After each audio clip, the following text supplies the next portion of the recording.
Hello everybody, this video is going to be a quick review of some of the things you learned in Honors Chem regarding acids and bases. So let's start with some definitions. If you recall, we learned three different types of acids and bases. One was the Arrhenius model, one is Brønsted-Lowry, and one is Lewis acid. The Arrhenius model over here is what most people think of when they think of an acid and a base. Here you can see that an acid has a proton that comes off. We have a hydroxide that comes off the bases. Problem is it's a little too simple. Not all acids and bases would fall under that category. Brønsted-Lowry is a little bit more generic. It covers more types of acids and bases. This is primarily what you will see in AP Chem, is we want to be thinking of things in this term. And then Lewis acid and base don't come up often, but just enough that I do want to show you what they are. So we see here, we have our classic producing our proton and our hydroxide. Brønsted-Lowry we consider as proton donors and proton acceptors. And this is a better definition because not all bases are going to have a hydroxide to contribute. So you can see here the NH3 is functioning as a base because it's going to accept the H plus from our acid. And then Lewis acid model, we focus more on the electrons. And so you can see the acid is going to accept a lone pair here, whereas the base is the one donating it. I love this picture because I think this really gets across why we have slightly different definitions. Our Arrhenius is the most specific. Not everything is going to fall under that umbrella. Brønsted-Lowry is a little less specific. It encompasses more things. And then Lewis is the least specific, the most broad, the most generic, and would cover the most number of things. So you can see here, everything that's an Arrhenius base is also a Brønsted-Lowry, which is also a Lewis. But not all Brønsted-Lowrys are going to be Arrhenius, but they will all be Lewis.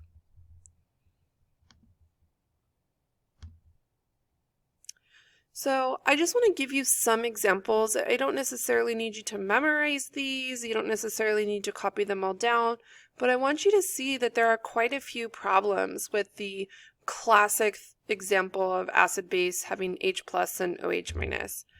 So the Arrhenius theory does not explain why some things like NH3 will become basic when in water. They don't have hydroxide ions.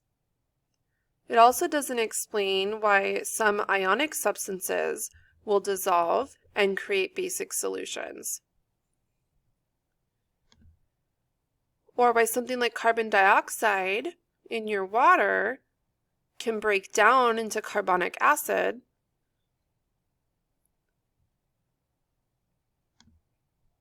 and then also there's acid-base reactions that are not aqueous. And it doesn't really work with the Arrhenius theory when they're not aqueous either. So the Brønsted-Lowry you'll often see has that little symbol here for the O. It's really focusing more on what the substances are doing rather than what type of particles are present. So if a proton is being transferred, that's how they're going to be describing the acid versus base. Which thing is transferring it, which thing is accepting it. And like I showed you on that previous slide, the nice thing about Brønsted-Lowry is that it encompasses all our classic Arrhenius examples. Let's look at a generic example. I think sometimes having the generic ones are nice, so you can look and see if a specific thing kind of mimics it. So here we have our acid, we have our base, and the acid is going to give that hydrogen over to the base. leaving it with a negative here and a positive here. So here's an example. We have our hydrochloric acid and we have our ammonia. And we end up with Cl- and NH4+. So that acid is the proton donor and the base is the acceptor.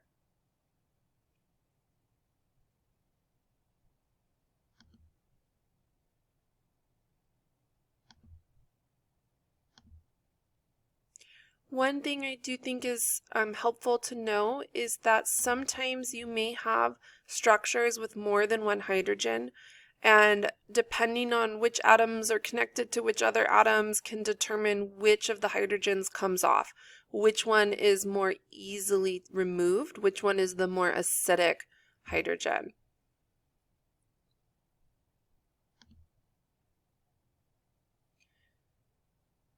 When we have something like hydrochloric acid in water, the reason the hydrochloric is the acid and not the water is because the hydrogen on hydrochloric is much easier to remove.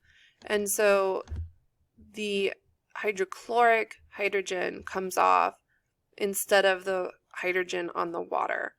That means that the water is accepting the hydrogen. It's accepting that proton, which makes it the base. We are not used to thinking of water as an acid or a base because we're used to thinking about it of having a pH of 7. We think that's neutral, right? But we're talking about how it's functioning. We're not talking about its pH necessarily. We're talking about how it's functioning in the course of this reaction. So the water ends up being a hydronium ion, H3O+. Now, in honors chem, we don't typically care if students write, H+ or H3O+, but in AP Chem, you are going to have to get comfortable using the hydronium ion symbol because some of our reactions, specifically with water, are going to be more easily understood if you realize the hydrogen is attaching to that water molecule rather than floating around by itself. So just a suggestion I have to start getting comfortable writing it in that form. Since we were talking about water being a base, let's talk about amphoteric substances. Amphoteric means something that can act as an acid or a base due to their structure. And water is the classic example. There are other examples, but this is the primary one that we will see. In this reaction, you can see that water is donating a hydrogen to our ammonia, which means the water is functioning as an acid this time. Whereas in this example, water is accepting the proton, which makes it a base. Same substance in a different scenario can behave differently.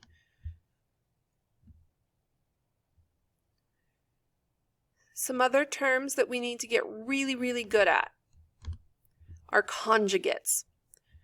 I think conjugates sometimes overwhelm students because they don't stop to think in little baby steps. You want to identify an acid and then you'll figure out what the acid turns into. You'll identify a base and see what it turns into, and people kind of get overwhelmed and shut down. You can't do that. You have to take baby steps and follow through and identify your acids, bases, and their conjugates. So once the acid loses the hydrogen, now it's a conjugate base. Once a base has gained the hydrogen, now it's a conjugate acid.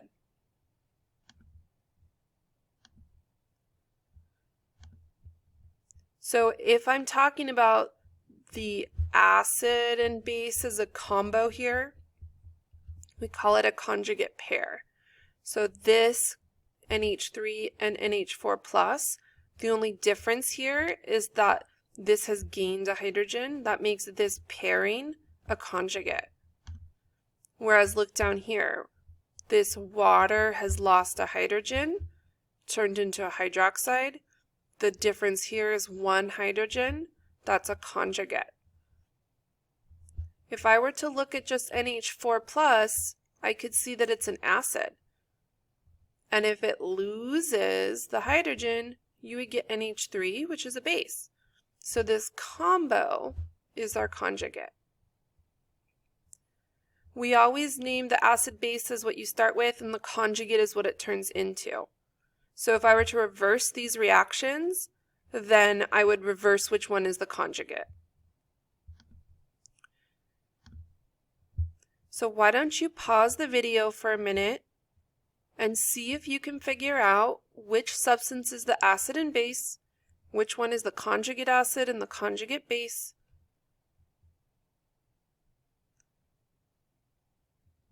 All right, so here's a suggestion I have.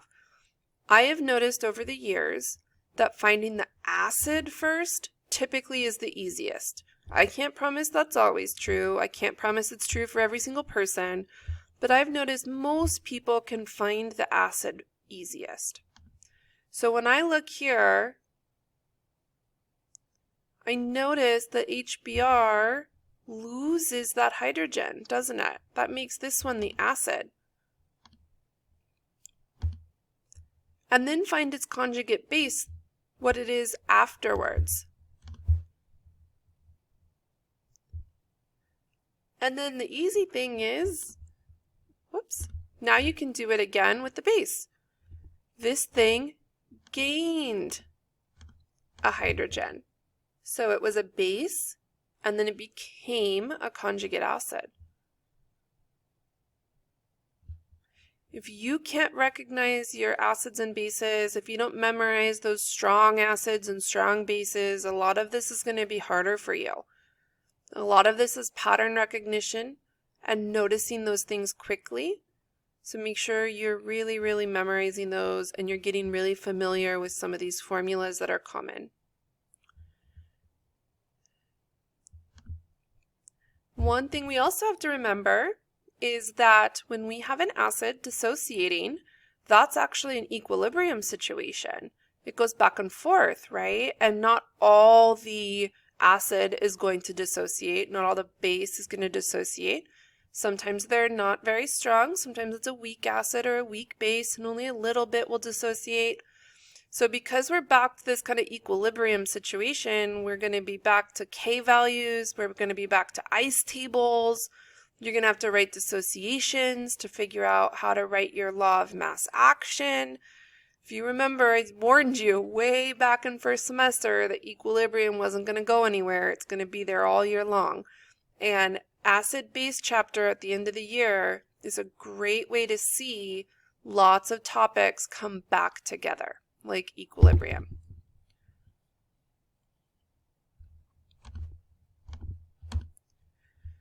So let's talk a little bit about the strong versus weak acids, since that's going to come into play with our K values. So if I have a strong acid, once it has dissociated, almost all of it will be broken apart, which means that it's very product favored. So what does that mean about the K value? Well, if we have a very product favored reaction, that's a large K value.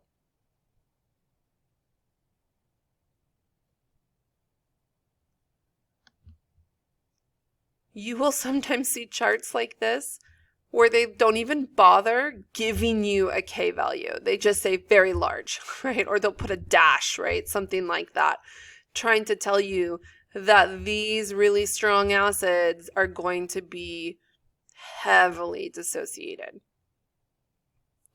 Compare that to a weak acid.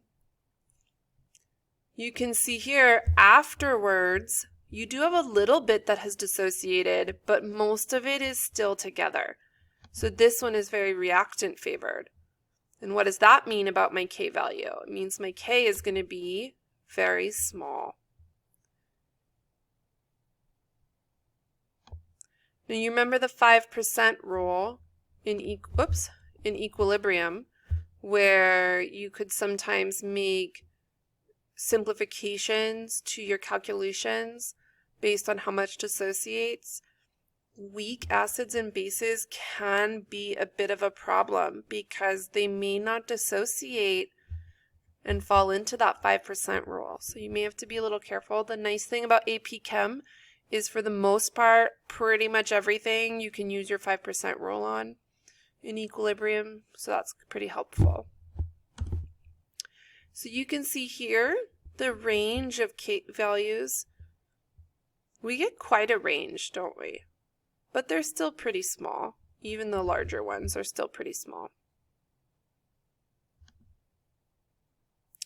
Another small tidbit that you have to remember is that water itself does go through this process called self-ionization, where you have back and forth in equilibrium between the water molecules and hydroxide and hydronium, where one of the hydrogens gets transferred from a water to the other.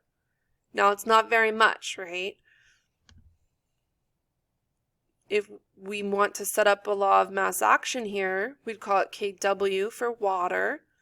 And you'll notice that over here, the water itself does not show up because it's a liquid. So we only get our hydronium and our hydroxide over here showing up. And it's a fact that at 25 degrees Celsius, the concentration of each of these is equal, which is why we call that neutral, because the concentration of hydroxide and hydronium is the same, 1 times 10 to the minus 7. So if they're equal, it is neutral. If there was more acid, it'd be acidic. If there was more base, it would be basic.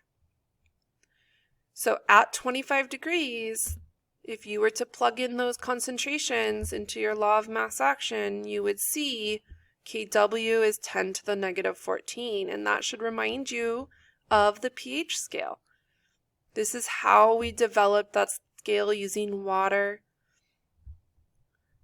And the thing that's very helpful is you can use this fact to help you do other calculations. Now, one thing to make sure you're careful of is realize that this is only true, these numbers only work if you're at 25 degrees Celsius. If you're not at 25 degrees, you would have to look up the different numbers. Doesn't happen often, but just something to make you aware of. You should remember these calculations from Honors Chem. pH is negative log. Make sure you don't forget the negative there.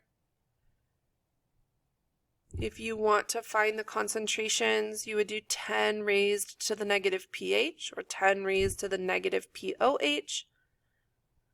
We can use this fact. pH plus POH is 14. That's very helpful to us. These basically all give us different pathways to find the numbers we're interested in. You'll sometimes see people call these pH squares, where you'll literally see you can take different routes. And remember, it doesn't matter if I go one way and you go the other, as long as we get the same answer, who cares? People will have a personal preference usually of what routes they like to take. And you can find different formats of these, find one you like. And then remember, with our pH scale, the lower the number, the higher the concentration of hydroniums. The more protons you have, the more H plus you have, right? And the larger number is more basic. So more acidic is a small number, but higher concentration of our H plus. Lower number is more basic.